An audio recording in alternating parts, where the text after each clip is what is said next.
Welcome to my YouTube channel.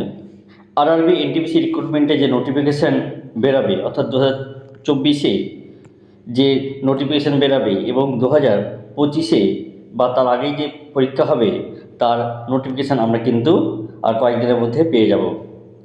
অর্থাৎ 2024-এ RRB এনটিপিসির যে recruitment সেটা অগাস্ট মাসের 27 তারিখে বেরোনোর খুব একটা প্রবাবিলিটি চান্স আছে। তো এই রিক্রুটমেন্টের জন্য কি কি রিকোয়ারমেন্ট, অর্থাৎ পরীক্ষা দিতে গেলে বা এক্সাম দিতে গেলে আমাদের কি কি ফলো করতে হবে সেই বিষয় নিয়ে কিন্তু আমরা আজকে আলোচনা করব। অর্থাৎ এনটিপিসিতে বয়স কত হবে, সিলেবাস কি হবে, কি কি জব ভ্যাকান্সি আছে, এই প্রভৃতি সম্পর্কে কিন্তু এই ভিডিওতে আমরা আলোচনা করব। তো আলোচনা করার আগে এই চ্যানেলে যদি আপনারা নতুন হয়ে থাকেন তাহলে অবশ্যই এই চ্যানেলটিকে সাবস্ক্রাইব করবেন এবং যারা আগে থেকে আছেন তারা অবশ্যই কমেন্ট এবং শেয়ার করবেন এবং এই ভিডিওটি সবারই মধ্যে ছড়িয়ে দেবেন। তো প্রথমে আসা যাক যে আন্ডার গ্র্যাজুয়েট, অর্থাৎ এনটিপিসির দুটো ভাগ, একটা আন্ডার গ্র্যাজুয়েট আর একটা কি গ্র্যাজুয়েট। অর্থাৎ আন্ডার গ্র্যাজুয়েট যারা পরীক্ষা দিবেন তাদের বয়স হতে হবে কত, 18 থেকে 30 বছর এবং কোয়ালিফিকেশান হতে হবে 12 পাস, অর্থাৎ 10+2।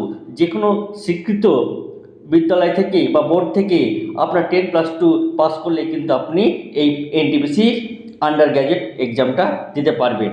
তাহলে এই পোস্টে আপনাদের, অর্থাৎ আন্ডার গ্র্যাজুয়েটে কী কী পোস্ট আছে সেগুলো আমরা একবার দেখে নিই। এখানে জুনিয়র ক্লার্ক কাম টাইপিস্ট, দ্বিতীয় নম্বর অ্যাকাউন্টস ক্লার্ক কাম টাইপিস্ট, তৃতীয় নম্বর ট্রেন্স ক্লার্ক আর 4 নম্বর কমার্শিয়াল কাম টিটি ক্লার্ক। তাহলে এগুলো আমাদের আন্ডার গ্র্যাজুয়েটের মধ্যে পড়বে। আর যেগুলো গ্র্যাজুয়েটের মধ্যে পড়বে, অর্থাৎ গ্র্যাজুয়েটের জন্য যে যে রিক্রুটমেন্টগুলো আমার দরকার সেগুলো আমরা দেখবো এখানে কি কি আমাদের আছে। অর্থাৎ এইখানে আপনার গ্র্যাজুয়েটে যারা পরীক্ষা দিতে চাইবেন তাদের বয়স হতে হবে কত, 18 থেকে 33 বছর এবং এদের কোয়ালিফিকেশান দরকার আপনার যে কোনো ইউনিভার্সিটি থেকে গ্র্যাজুয়েশন পাস করলে কিন্তু আপনারা এই পরীক্ষাটা দিতে পারবেন। তাহলে এই গ্র্যাজুয়েটদের জন্য যে যে ভ্যাকান্সি, যে যে পোস্টগুলো আছে সেই 1 নম্বর post goods train and manager, দ্বিতীয় নম্বর chief commercial cum ticket supervisor, তৃতীয় নম্বর সিনিয়র ক্লার্ক কাম টাইপিস্ট, 4 নম্বর junior account assistant cum typist, 5 নম্বর স্টেশন মাস্টার। তাহলে যারা গ্র্যাজুয়েট তাদের জন্য একটা ভালো পোস্টের জন্য কিন্তু এনটিপিসির এই এই পোস্টগুলো কিন্তু আছে।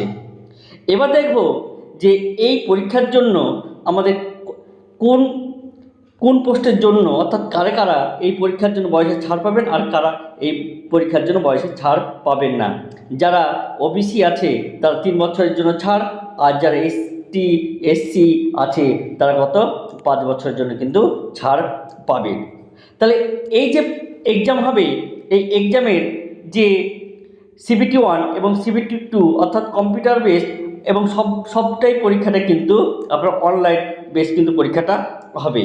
আপনার যে সিবিটি 1 সেটা কত হবে, সেটা 100 নাম্বার হবে এবং 100 নাম্বার প্রশ্ন থাকবে। এইখানে থাকবে জিআই, ম্যাথ, আপনার রিজনিং এবং জেনারেল অ্যাওয়ারনেস, অর্থাৎ টোটাল থাকবে কত 100টি প্রশ্ন এবং 100 নাম্বার, টাইম থাকবে 90 মিনিট। এবং সিবিটি 2 অর্থাৎ দ্বিতীয় যে লেভেলটা পরীক্ষা হবে সেখানে থাকবে জেনারেল অ্যাওয়ারনেস, ম্যাথামেটিক্স, জিআই এবং রিজনিং। এখানে আপনার থাকবে কত 120 নাম্বার, অর্থাৎ 120টি প্রশ্ন থাকবে এবং প্রতিটি প্রশ্নের জন্য কিন্তু আপনাদের 1 নাম্বার করে ধার্য করা হয়েছে, কিন্তু টাইম মাত্র কত 90 মিনিট। এই 90 মিনিটের মধ্যে কিন্তু আপনাদের পরীক্ষা দিতে হবে। তাহলে এই যে পরীক্ষা, তাহলে এই পরীক্ষার জন্য যে সিলেকশন প্রসেস, সেই সিলেকশন প্রসেসটা কি, অর্থাৎ প্রথমে হবে সিবিটি 1, দ্বিতীয় নাম্বার হবে সিবিটি 2, তৃতীয় নাম্বার হবে টাইপিং টেস্ট, 4 নাম্বার হবে কি ডকুমেন্ট ভেরিফিকেশান অর এবং মেডিকেল টেস্ট। তাহলে এই কয়েকটা, অর্থাৎ এই 4টে ধাপের মধ্যে দিয়ে যদি আমরা যেতে পারি তাহলে কিন্তু আমরা গ্র্যাজুয়েট বা আন্ডার গ্র্যাজুয়েটের মধ্যে একটি পোস্ট এবং পাবো। তাহলে এই পরীক্ষার জন্য যে ফি লাগবে, অর্থাৎ যারা জেনারেল এবং ওবিসি তাদের জন্য 500 টাকা এবং যারা এসটি এসসি এবং যারা মহিলা তাদের জন্য কত লাগবে 250 টাকা লাগবে।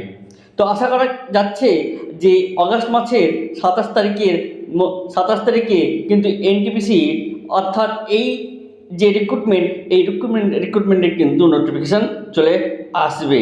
তো এই পর্যন্ত এবং আরও যদি আপডেট থাকে তাহলে নেক্সট ভিডিওতে অবশ্যই আমরা আলোচনা করব। তার আগে একটা রিকোয়েস্ট, যদি এই ভিডিওটি ভালো লেগে থাকে তাহলে অবশ্যই এই চ্যানেলটিকে সাবস্ক্রাইব এবং লাইক ও শেয়ার কমেন্ট করবেন। ধন্যবাদ।